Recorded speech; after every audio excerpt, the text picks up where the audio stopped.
नमस्कार। यदि आप पर्यटन व देशाटन के शौकीन हैं, नए-नए पर्यटक स्थल देखना चाह रहे हैं या खोज रहे हैं, तो आज हम आपको चंपावत चाय बागान की सैर कराते हैं। टी टूरिज्म के लिए पहचान बना रहे चंपावत चाय बागान पर्यटकों को लुभाने के साथ ही सैकड़ों लोगों को रोजगार भी दे रहा है। जी हाँ, मैं हूँ चंद्रवल्लभ ओली।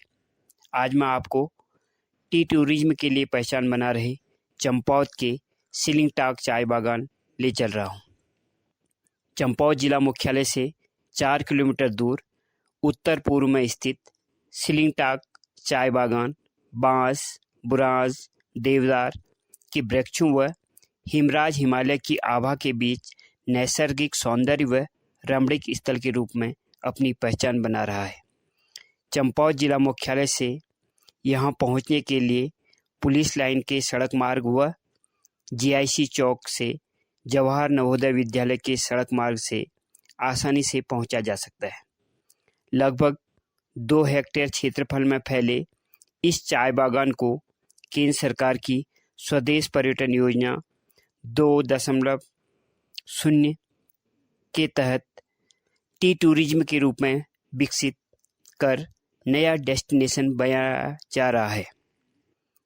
यहाँ आने वाले पर्यटकों के लिए 3 इको हट के साथ टी कैफे बनाए गए हैं ताकि नैसर्गिक सौंदर्य का लुत्फ उठाने के साथ साथ पर्यटक चाय की चुस्की भी ले सकते हैं। वैसे तो चंपावत चाय बागान का इतिहास लगभग 200 साल पुराना अंग्रेजों से जुड़ा हुआ है। तब प्रदेश के पर्वतीय क्षेत्रों में अंग्रेजों द्वारा चाय की बागवानी कर उत्पादित चाय को विदेशों में भेजी जाती थी, लेकिन आज़ादी के बाद ये बागान देखभाल के अभाव में नष्ट हो गई।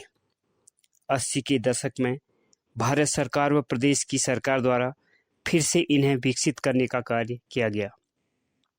1995 में चाय विकास बोर्ड द्वारा चंपावत के 2 हेक्टेयर क्षेत्रफल में चाय की बागवानी शुरू की।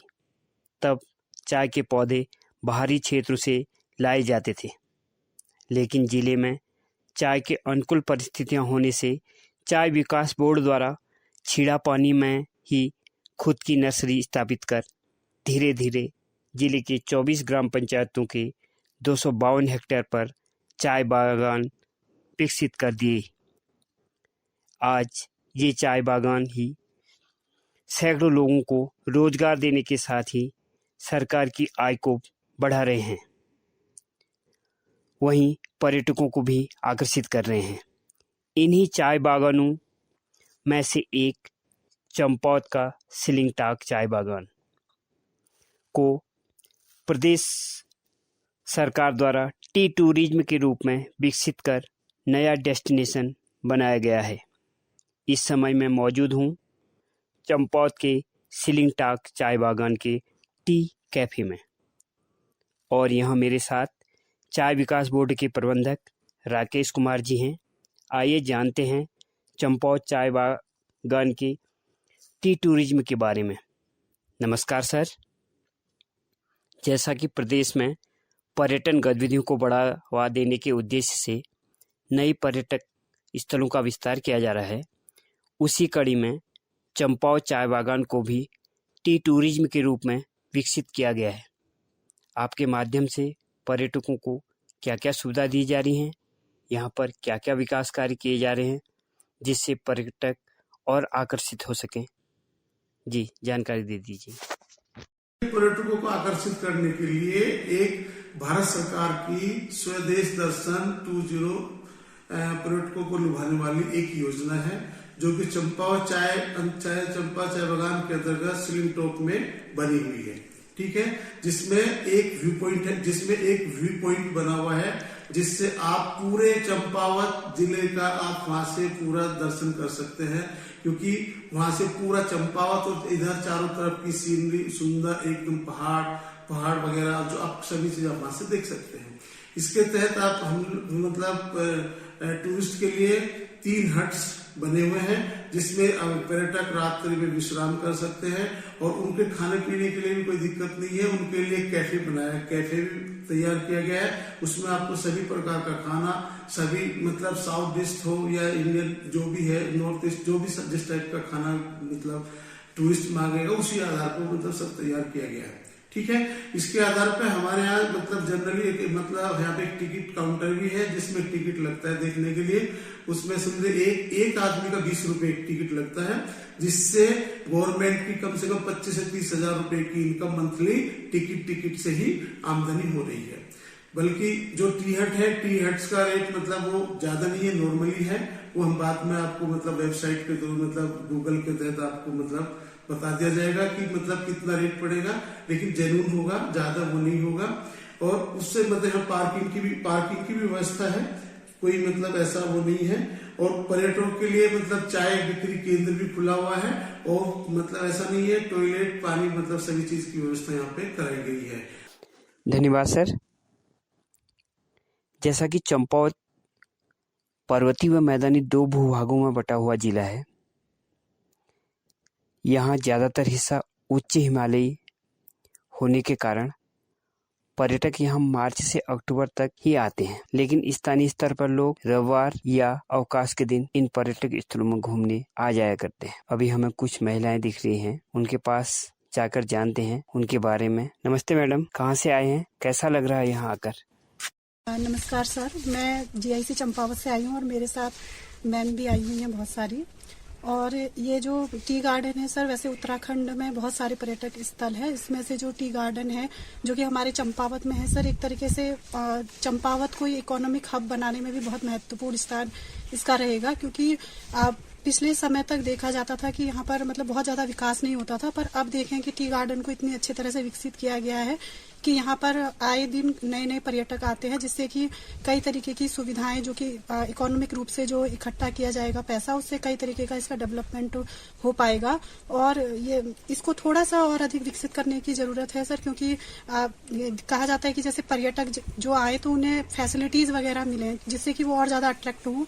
क्योंकि हम यहाँ पर देखते हैं कि केवल जो चाय के ही बागान है, उसके अलावा अगर पर्यटकों को इससे रिलेटेड कोई और भी सुविधाएं अगर यहाँ पर दी जाएंगी तो ये एक बेटर ऑप्शन हमारे चंपावत के लिए हो सकेगा। चंपावत में जैसे कि बहुत सारी और भी पर्यटक स्थल हैं। इसके अलावा जो हमारा चाय बागान है बच्चों, एक नैसर्गिक सुंदरता यहाँ पर है, क्योंकि क्लाइमेटिक रूप से भी अगर यहाँ देखा जाए तो क्लाइमेट के हिसाब से भी जो है वो चाय, यहाँ की जो बेस्ट चाय है, इसको जो है पुरस्कार भी मिला था प्रोडक्ट के रूप में। तो यहाँ पर लोगों ने, एक तो ये रोजगार देता है यहाँ के लोगों को, क्योंकि रोजगार के माध्यम से जो हमारे गांव घरों की महिलाएं हैं उनकी आजीविका तो चलती ही चलती है। इसके अतिरिक्त तो जो पर्यटन के रूप में भी जो लोग यहाँ पर आते हैं, एक तो उनका रिफ्रेशमेंट हो जाता है, उनका एंटरटेनमेंट हो जाता है, और इससे मिलने वाली जो आय है वो हमारे राज्य सरकार के लिए और जगह भी उपयोगी हो सकती है। इसके अलावा जो यहाँ की क्लाइमेट है और जो यहाँ पर का जो पहाड़ी ढलान है, इसमें चंपावत में और भी ऑप्शन है कि हम कहीं और भी टी गार्डन्स को विकसित कर सकें। और वैसे हम लोगों को बहुत अच्छा लगा, हम यहाँ दूसरी बार आ रहे हैं। जब पिछली बार आए थे तो इतना विकास नहीं था, पर अभी हम देख रहे हैं कि सरकार के द्वारा कई प्रयास यहाँ पर किए गए हैं, जिससे कि लोग यहाँ पर ज्यादा अट्रैक्ट हो पाए। 3 साल पहले जब मैं फर्स्ट टाइम यहाँ पे आई थी तो ये कोई 4 दीवारी वगैरह घेराबंदी यहाँ पर नहीं थी, ना ही कोई गेट बना हुआ था। जो जैसे आता था अपना पिकनिक बना के चले जाते थे। लेकिन ये काफी अच्छा लगा कि यहाँ पे इसको बंद कर दिया गया है, चौक बंद चारों तरफ से। और नीचे मेन गेट में इसके लिए जो छोटा सा शुल्क रखा है वो भी बहुत जरूरी है। धन्यवाद मैडम। अगर देखा जाए तो इन चाय बागानों में चाय उत्पादन, बिक्री से लेकर टिकट काउंटर तक सरकार को अच्छा मुनाफा मिल रहा है। तो वहीं इन चाय बागानों ने सैकड़ों परिवारों को रोजगार से भी जोड़ रखा है, जिनमें 90% महिलाएं कार्य कर रही हैं। सामने कुछ महिलाएं चाय पत्ती तोड़ती हुई दिख रही हैं। उनके पास जाकर पूछते हैं उनसे उनके काम के बारे में। नमस्ते दीदी, ये चाय बागान आपने बहुत अच्छी बनाए हैं। आप कब से इन चाय बागानों में काम कर रही हैं? क्या मजदूरी मिलती है? क्या काम करती हैं? थोड़ा जानकारी दे दीजिए। नमस्ते भैया, मेरा नाम हेमा देवी है। मैं पिछले 20 सालों से सीलिंग टाक चाय बागान में काम कर रही हूँ। शुरुआत में हम कुछ ही महिलाएं थी, लेकिन जैसे जैसे चाय बागानों की संख्या बढ़ती गई तो हम महिलाओं की भी संख्या चाय बागान में बढ़ती गई। इससे हमने सभी महिलाओं को जोड़ा और आज हमारे चाय बागान में 350 से भी अधिक महिलाएं इसमें जुड़ करके काम कर रही हैं, अपनी आजीविका चला रही हैं, अपने बच्चों का पालन पोषण कर रही हैं। इसी से जुड़कर हमने अपने बच्चों को पढ़ाया। हमको इसमें मनरेगा से 220 रुपये मिलते हैं और शेष हमें चाय विकास बोर्ड देता है। वैसे कहें तो चाय बागान हमारे लिए एक रोजगार लेके आया, जिससे हम अपने में सबल हुए, अपने पैरों पे खड़े हुए और अपने में आत्मनिर्भर बने, जिससे हम अपने घर के काम भी कर लेते हैं सुबह शाम, और दिन में हम लोग चाय बागान में जा कर के अपना रोजगार भी कमा लेते हैं। हाँ दीदी, आप बताइए। जी, मेरा नाम शांति देवी। हाँ, और मैं बीते 20 साल से जो है इस चाय बागान में काम कर रही हूँ। हम लोग जो है ना यहाँ 5 महीने चाय पत्ती तोड़ने का काम करते हैं और जो है शेष दिनों में पौधों की निराई, गुड़ाई, पानी देना आदि काम करते हैं, जिससे कि जो है हमारी रोजी रोटी अच्छी चल रही है। यहाँ काम करने का एक और फायदा भी है कि हम जो है सुबह शाम अपने गाय बछड़े की देखभाल भी करते हैं और घर के कार्य भी कर लेते हैं, जिससे जो है कि हमारे बच्चों का भरण पोषण अच्छे से होता है और हमारे बच्चे अच्छे से पढ़ते हैं। धन्यवाद। धन्यवाद दीदी। आप लोग यूं ही इन चाय बागानों को संवारते रहो, जिससे ये और सुंदर बने, ताकि अधिक से अधिक पर्यटक यहाँ के लिए आकर्षित हों। श्रोताओं, पर्यटन किसी भी देश, प्रदेश व स्थानीय क्षेत्र के लिए आर्थिक का माध्यम है। यही बात देहरादून में आयोजित ग्लोबल समिट के दौरान प्रधानमंत्री नरेंद्र मोदी जी द्वारा भी कही गई थी। वैसे भी उत्तराखंड नैसर्गिक सौंदर्य से परिपूर्ण है, बस इसे प्रदर्शित करना बाकी है और यह कार्य आप व हमारे माध्यम से किया जा सकता है। धन्यवाद। आज के अंक में बस इतना ही। एक नए अंक के साथ आपसे फिर मुलाकात होगी। नमस्कार।